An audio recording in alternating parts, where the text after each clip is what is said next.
So you're an older man. Maybe you're in your 40s, 50s, or even 60s. You've seen the world, you've built a life. Maybe you've raised a family, and maybe you've survived a few heartbreaks too.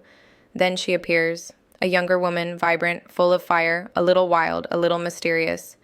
And somehow she notices you, not just a polite smile or surface-level chatter. No, this is something real. She gives you attention, eye contact, laughter, curiosity, and suddenly, whether you say it out loud or keep it buried inside, you start to feel something awaken, something you haven't felt in years. It's flattering, it's exciting, it's electric.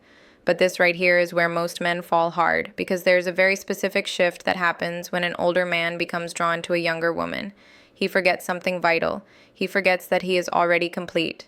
He forgets the years, the scars, the wisdom, the lessons. They are his power. But in that hit of dopamine, in that rush of feeling seen again, he begins to adjust. He starts softening his edge, shrinking himself to fit inside her world. He trades his throne for her approval. And the moment don't try to be her age that happens, the dynamic flips. She stops seeing a man and starts seeing a guy. Just another guy trying to impress, trying to be cool, trying to win her. And just like that, the attraction dies. This video isn't about judgment, it's about clarity. It's about helping you protect something more important than her attention, your masculinity, your dignity, your self-respect. Because this isn't just about dating. These are life strategies. If you've ever felt confused, manipulated, or thrown off course by a younger woman who hasn't lived half the life you have, then this is your wake-up call. Stick around, because by the end of this video, you'll know exactly where men fall and how you can rise again by doing less, not more. Rule 1, don't try to be her age. You're not her peer. And one of the most common mistakes older men make when dealing with younger women is this. They try to shrink themselves into her world. They talk like her, dress like her, try to keep up with TikTok trends, use Gen Z slang, or pretend they love her favorite YouTube influencer. And sure, it might start with good intentions. You want to connect, relate, build rapport. But what actually happens? You lose the very thing that made you compelling in the first place. The moment you try to act like her equal, you lose your edge. You stop being the grounded, composed, experienced man and start being just another guy chasing her vibe. And here's the thing, she can feel it. Even if she doesn't say it, she senses it in your energy. Women, especially younger ones, have a sixth sense for authenticity. So when an older man tries to act cool by mirroring her lifestyle, it doesn't just feel off, it feels insecure. Your age is not a disadvantage, it's your edge. You've lived, you've failed, you've risen. You carry a deep, unshakable presence that only time in the trenches of life can give you. And that's what draws her in, not your TikTok fluency, not your Netflix knowledge, but your stillness, your depth, your leadership. Want a real example? Imagine this. You're on a date. She says, "Oh my God, I'm obsessed with this 23-year-old influencer who gives the best advice on relationships." You could nod, pretend you know them, even pull out your phone and fake scroll. Or you could smile, lean back, don't be her emotional sponge, and say, "I don't follow that stuff much. I prefer conversations that don't disappear in 24 hours. Boom, one line. That's the difference between a man and a mimic. You didn't insult her. You didn't try to play along. You simply stood firm in your frame. That's a mystery. That's a contrast. That's magnetic. Because here's the paradox. The moment you stop trying to be relatable, you become irresistible. Rule 2, don't be her emotional sponge. Another trap older men walk into without even realizing it is becoming the emotional sponge. It starts innocently. She opens up, talks about her toxic ex, her absent father, her mental health struggles, the pressure she feels trying to find herself, and because you're older, wiser, more emotionally available, you listen, you feel for her, you think maybe she sees something in me she can't find in boys her age, but slowly you stop being a man she's attracted to and become her therapist, her crisis hotline, her emotional punching bag. She dumps her storms on you at midnight, and you pick up every time because you believe you're connecting. You think if I'm the only one who understands her, she'll choose me. But she won't, because this isn't romantic bonding, it's emotional outsourcing. You're not her safe place, you're her emotional safety net. You're giving her stability, but instead of feeling attracted to your strength, she starts treating you like her support system. That's not love. That's convenient. Here's the brutal truth. If you mistake emotional caretaking for romantic attraction, you're going to end up in the friend zone wearing a suit that looks like love. She'll keep talking about the guy who ghosted her. She'll cry on your shoulder when things fall apart, and then she'll disappear for days when she's happy. You're not her partner, you're her reset button. But a stoic man, he doesn't get pulled into chaos to feel needed. He doesn't try to fix it. He doesn't try to carry burdens that aren't his. He is calm simply by being calm. He offers presence, not prescriptions. He listens without losing himself. Here's what that looks like in action. She calls you crying, frustrated, spiraling over her latest meltdown. Old you would jump in. What happened? Are you okay? What can I do? But the stoic you simply say, that sounds like a lot. I hope you give yourself space to figure it out. Boom. That line, it tells her, you're present but untouchable. You're not jumping in to fix her. You're not rushing to become her hero. You're not absorbing her mess. You're holding your peace because your peace is your standard, and that's what makes a woman sit up. Not because she can pull you in, but because she can't. Rule 3, don't chase her validation. This one hurts because there are a lot of strong men. Fall for it without even don't chase her validation noticing. Chasing her validation doesn't look desperate at first. It looks like complimenting her one more time than she deserves. Waiting longer for her replies than she does for yours. Softening your opinions just to keep her interested. Laughing at jokes that aren't funny. Agreeing with things that don't align with your truth. And you tell yourself, I'm just being kind. I'm showing her I care. But what you're really doing is surrendering your center. And here's what happens. The moment you need her validation, she stops seeing a man and starts seeing a performer. You're not leading. You're pleasing. You're no longer the mountain. You're the man orbiting her emotions like a moon, desperate for her gravity. And women, especially younger ones, they don't respect performers. They test them. They pull back. They delay replies. They flirt with someone else just to see if you'll chase. That's not attractive. That's erosion. Real attraction happens when you stay rooted. When her approval doesn't move you, remember what Marcus Aurelius said, it never ceases to amaze me. We all love ourselves more than other people, but care more about their opinion than our own. Flip that. Let me make this practical. She takes 6 hours to reply to your text. What do? You don't double text. You don't send a meme just to reopen the convo. You don't post a story to catch her attention. You live, you build, you stay centered.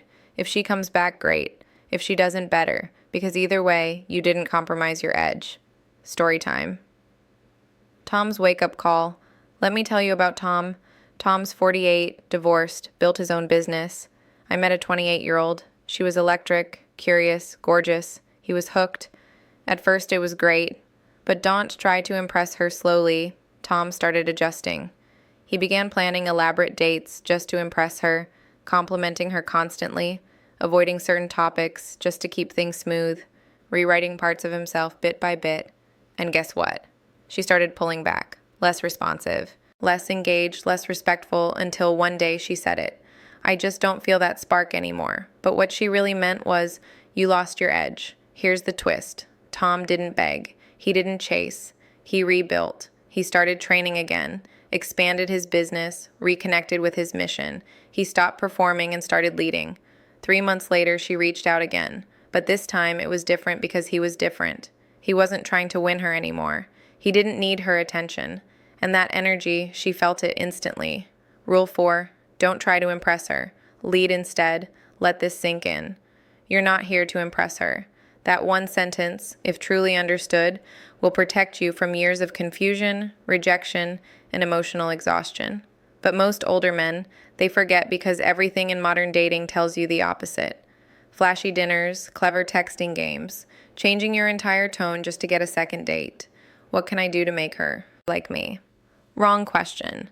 The real question is, am I leading with strength or dancing for attention? Because when you're with a younger woman, trying to impress her isn't just unnecessary, it's destructive. The moment you shift from leading to performing, you abandon your masculine role. You make her the judge, you put her on the throne, and you turn yourself into a contestant. Now you're not holding the frame, you're asking her to hold it. That new shirt you bought, that restaurant you researched just to impress her, that carefully filtered compliment you almost deleted before hitting send. She can feel all of it, not consciously, but in your energy. And what does that energy say? I hope this works. That's not attractive. That's insecure. Don't confuse leadership with domination. Now, don't confuse leadership with domination. It's not barking orders. It's not arrogance. It's not overcompensation. It's direction. It's presence. It's stable. And for a younger woman, someone raised on digital noise, emotional chaos, and flaky men, that kind of grounded stillness is rare and magnetic. Here's how a stoic man moves. She says, "Where do you want to go?" You don't say, "Whatever you want, I don't care." You say, "Let's do this. It'll be good." You lead not by controlling, but by showing that you know where you're going with or without her. Let me flip the script. Most older men on a first date, they try to impress. Talk about their job, their investments, their car, their travels. But you sit calm, grounded, unbothered. You don't talk to win. You talk to connect. You ask her about her values. You let silence hang when needed. You don't flinch. You don't perform. And she starts leaning in, not because you're impressive, but because you're anchored. Epictetus said, "If you want to improve, be content to be thought foolish and stupid." Translation, stop trying to please. Crowd, start aligning with principle. You don't need to be deep. You need to be real. Because leadership isn't loud. It's quiet, unshakable, unmistakable. The man who leads may not get everyone's attention, but the right woman, she won't be able to forget him. Rule 5, don't project long-term fantasies. Early, you just met her. She's magnetic, she's young, she's showing interest. And don't project long-term fantasies instantly. Your mind starts racing. You start imagining vacations together, her laughing at dinner with your friends, maybe even walking down the aisle. You see potential, you see forever. But here's what you don't see: who she really is. Because the second you start building castles in your mind, you stop observing reality, you stop watching her actions, you stop checking for consistency, you start justifying red flags, you overlook misalignment. Why? Because you're high on hope. And hope without observation leads straight into delusion. You tell yourself, she's just going through a phase. She just needs time to mature. We'll work through that. But what are you really doing is negotiating with a fantasy, not the woman in front of you, the woman in your head. And she feels it. She feels the pressure. She feels your investment rising before she's even decided what she wants. And instead of feeling seen, she feels suffocated because she didn't ask to be your forever. She was just getting to know you. Stoicism reminds us of this truth. When you are about to put your hand on something, remind yourself what it is. Dating isn't fantasy building, it's data collection. You're not here to plan a future. You're here to pay attention, observe, analyze, feel the energy beneath the words. Because attraction is easy, compatibility is tested. Instead of dreaming about what she could be, watch how she handles conflict, disappointment, accountability, respect those patterns. That's who she really is. Here's a painful but powerful story. Dean, 52, successful, smart, met a 26-year-old who lit up every room. She was wild, spontaneous, addictive. Within 2 weeks, he was telling his friends, "I think she might be the one." He adjusted his schedule, skipped business trips, prioritized her over his goals. But she ghosted, flaked. Inconsistencies everywhere. And Dean, he ignored it because he wasn't seeing her. He was seeing the future he wanted. 3 months in, she disappeared without a word, and Dean was devastated. But not because of what he lost, because of what he imagined. He was grieving a dream, not a woman. Lesson, don't project, don't fantasize, observe, because if her patterns don't match your values, her potential won't save the relationship. Rule 6, don't be her backup plan. This one's harsh, but it's real. Sometimes, you're not her main man, you're not her main man. You're her maybe her just in case. Her emotional crutch. You're the one she flirts with when she's bored, texts when she's lonely, calls when the man she really wants isn't around. You think she's choosing you, she's using you to fill emotional space. You tell yourself she's just busy, she needs time, she's figuring it out. But deep down, you know you're not her first choice. And here's what Stoicism teaches. A man must never be where he is not respected. You can't be the one she leans on when it's convenient and expects to wait quietly when it's not. Let me give you an example. Paul, 47. I met a 26-year-old through friends. They had amazing conversations, flirtation, laughter, but she never fully committed. She ghosted, came back crying. I talked about other guys, and Paul, he picked up every time. He thought if I stay patient, she'll see I'm the one. What did she see? A man she could use. One day she said, "You're like my safe place." And that's when it hit him. He wasn't her love. He was her landing pad. So he walked away, and months later she came back. But now he was different. He wasn't there to catch her. He wasn't there to listen to her emotional spirals. He had become a standard, not a safety net. Because real masculine energy isn't in availability, it's in selectivity. You don't become desirable by being there every time. You become desirable by making her wonder what it costs to lose you. Rule 7, never lose your mission for her. This is where powerful men collapse. Not when she ignores you, not when she tests you, but when you start to feel something real. When you let yourself believe maybe she's worth bending for, and little by little you skip the gym. You push back that business call. You rearrange your schedule. You spend more time texting and less time creating. You stop leading and start orbiting. And it doesn't feel like surrender. It feels like love, like commitment, like romance. But what's really happening? You're trading your edge for access. You're stepping off your mission for a woman. You trade your edge for access, and when you do that, something shifts in her. She stops feeling safe. She stops feeling pulled. She starts pulling away. Because women, especially younger ones, aren't drawn to men who put them first. They're drawn to men who put their mission first and invite her to be part of it. A woman doesn't want to be your purpose. She wants to be a witness to it. Because masculinity isn't about force, it's about direction. And when your direction wobbles, your presence fades. Let me show you the trap. Jordan, 45, CEO, built a company from nothing. I met a 26-year-old artist. She was different, brilliant, playful, beautiful. He was hooked. They got close, fast. But he started changing his habits, canceled trips, stopped investing, reworked his mornings around her sleep schedule, put goals on hold because they were getting serious. From the outside, it looked romantic. But inside, Jordan was drifting. He wasn't showing up for himself, and she felt it. She didn't say it. She didn't have to. She started pulling back. Then one day, she ghosted him. And that's how attraction dies. Quietly. Not because you failed, but because you forgot what made you powerful. Stoicism says, "A man's worth is no greater than his ambitions." Marcus Aurelius. So what are you if you abandon your ambitions for comfort? You become forgettable.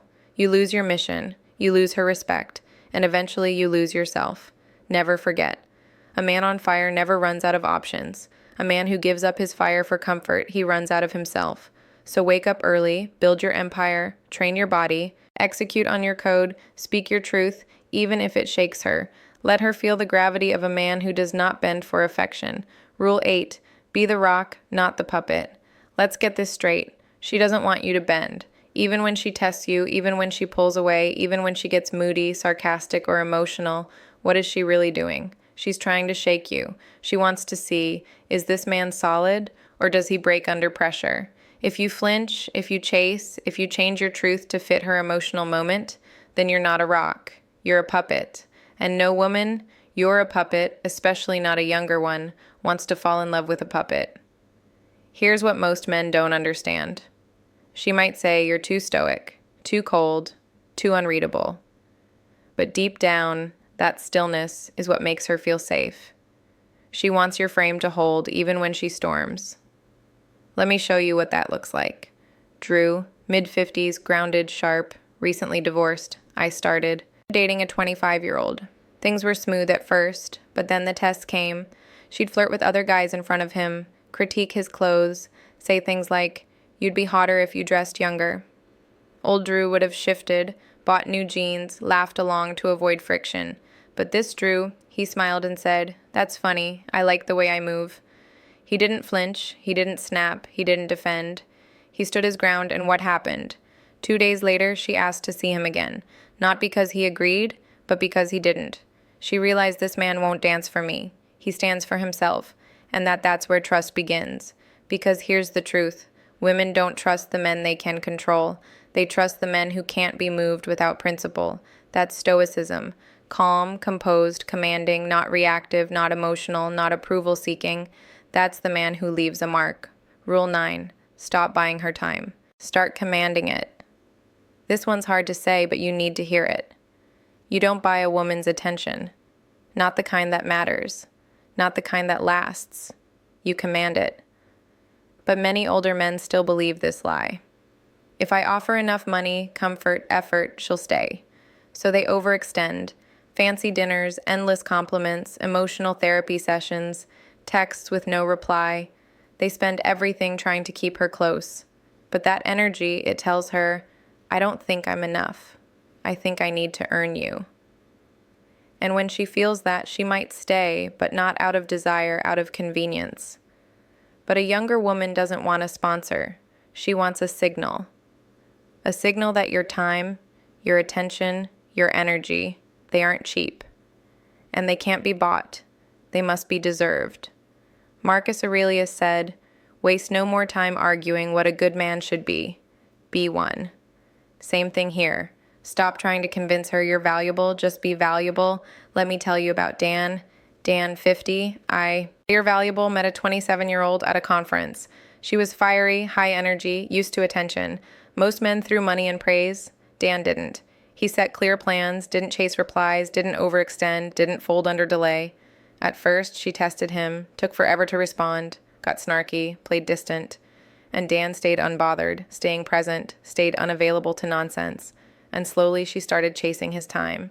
Not because he gave more, but because he gave less with intention. Lesson: you don't need to impress her. You need to impress upon her what she stands to lose if she fumbles. Rule 10, let her earn your depth. You've lived. You've seen the world turn slow and brutal. You've endured heartbreak. You've built yourself again and again. And now you carry something most younger men don't have yet. Depth, wisdom earned in fire, scars hidden behind calm eyes, silence that speaks volumes. That's power. But here's where. Most older men fail. They give that depth away too fast, too soon, to women who haven't earned it, to women who don't know what to do with it. You meet a beautiful younger woman, she's charming, curious, seems different, and you begin to open up your past, your regrets, your philosophy, your heart. You expose your emotional vault, thinking, this will show her I'm not like other men. But here's the problem. Vulnerability without qualification is not connection. It's exposure. And sometimes it doesn't pull her in. It overwhelms her. Or worse, it bores her. Because real depth isn't attractive to the unprepared. It's confusing, heavy. Remember this. You don't owe her your story. Not on the first date. Not because she's pretty, not because she asks. She must earn it. Through consistency, through maturity, through emotional steadiness. Just because she asks deep questions doesn't mean she's ready for deep answers. Let her prove she's worthy of your truth. Because your truth is a temple, not a coffee shop. Let me show you what it looks like. Mark, 53, divorced, experienced, met a 29-year-old artist, free-spirited, emotionally intense.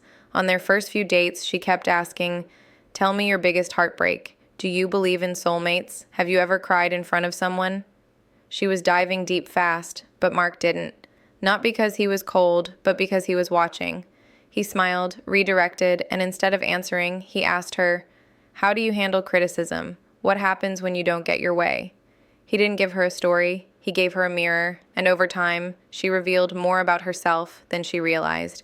After a few weeks, when she'd proven her emotional weight, then he opened up. And when he did, it landed because she'd earned it. That's the difference between a man who leaks his soul to anyone who listens and a man who protects his kingdom until someone proves they can stand in it. Seneca said, as is a tale, so is life. Not how long it is, but how good it is what matters. Apply that to connection. It's not how fast you get deep. It's how real it feels when you finally do. You're not guarded. You're disciplined. You don't punish. You filter. You're not cold. You're commanding. You don't give away your light like a cheap lamp in a hallway. You let her earn it one step at a time. Final thoughts. From puppet to pillar. Let's be honest. If you've made it this far, you're not just a man. You're a man who's searching for grounding, for strength, for clarity, for something deeper than games and gimmicks. And that means you're already above 95% of men out there. You're not just here to get the girl. You're here to master yourself, to stop chasing and start leading, to stop performing and start embodying, to stop shrinking and start holding the line. So here's your next move. Lead with calm, move with direction, protect your emotional depth like sacred ground. Be unshakable, not flashy. Be still, not loud. Be him. Because the moment you stop trying to impress her, you become the experience she never saw coming. Comment below. I lead from center.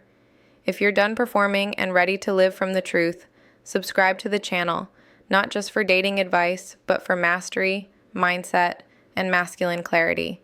And if you want to go even deeper to explore exclusive content, tactical stoic breakdowns, and a brotherhood of high-level men, subscribe to my channel, Dark Psychology, because you're not just chasing her, you're building you. And that is the kind of man no one forgets. Music.